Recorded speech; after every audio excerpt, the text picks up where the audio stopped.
to hear that the first club he joined in 1979 had to call it quits. It was the M-Air Club at American Airlines.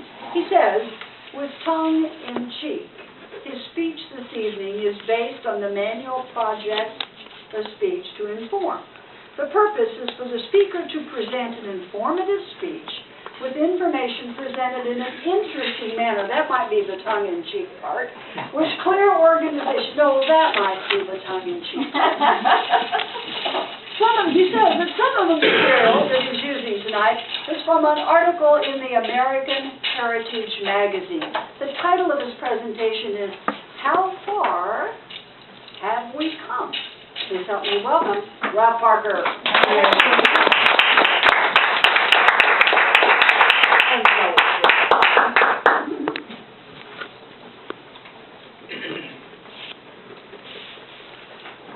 On May the 24th, 1844, Professor Samuel F.B. Morse, seated in the chambers of the U.S. Supreme Court in Washington, tapped a message on a device of cogs and coral wire using a code that he had recently devised, and sent a biblical text, What hath God wrought, to his associate, Alfred Vail, in Baltimore, 40 miles away. Madam Toastmaster, fellow Toastmasters, and our guests.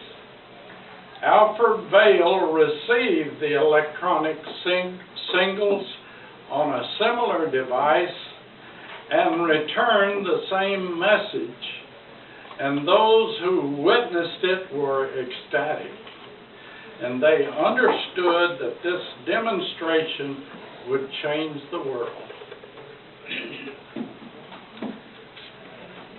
How far have we come? Wow. With the technology we have today, that incident might almost seem amusing.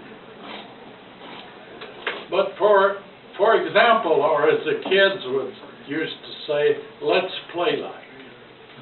We're in Tulsa, Oklahoma with the technology of 1844. And we've got to get an urgent message to Okmulgee. That's about 40 miles away. How are we going to do it? Stagecoach? I don't think we have a stagecoach. If we did, it'd run 3 times a week, and it run yesterday. Pony Express? No, we didn't have that. The best we could come up with probably would be a horse and rider. Now, how far can you ride a horse full out without having to stop and let it rest? You can't ride him 40 miles. You could ride him straight out and hope you could stop at a farmer's place and get a new horse and go again. But as Jerry Clower would say, it's going to take a while to get a message to Oklahoma.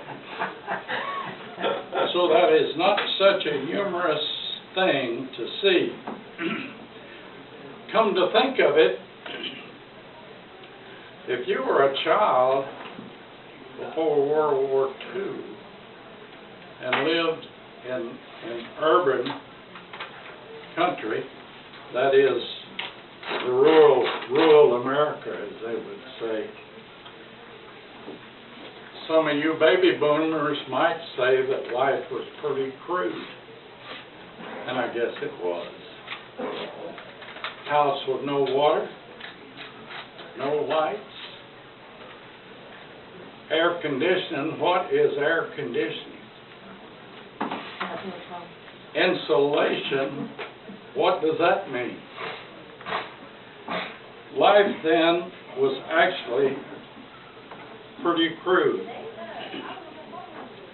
Until I was 15 years old, I was not raised too far different from the way my father was raised. But that has changed. That does not happen since then, because every generation, how far have we come? We have a devastating earthquake in Haiti. We know it within seconds. And within hours, we can turn on the TV and look at the devastation.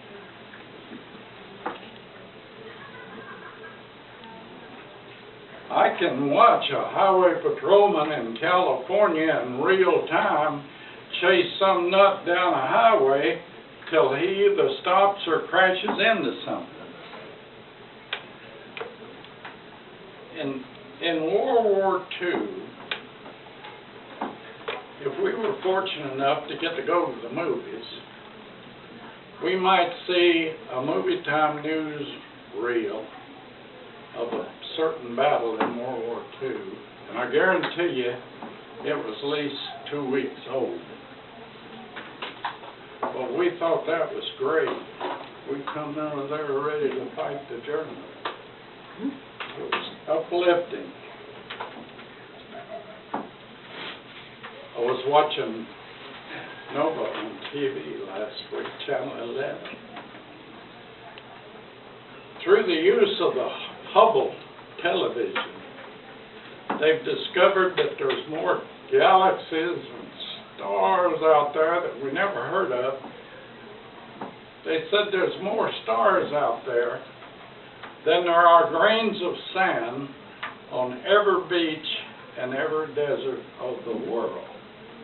Now, I can't get my mind around that, but I don't disbelieve what they're telling me. But I thought of my old grandpa. He had trouble with the earth being round,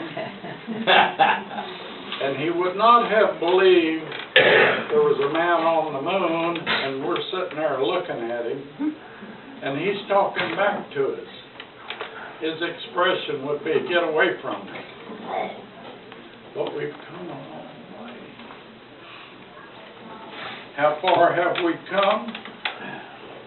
We've come that it passed me by a long time ago, Madam.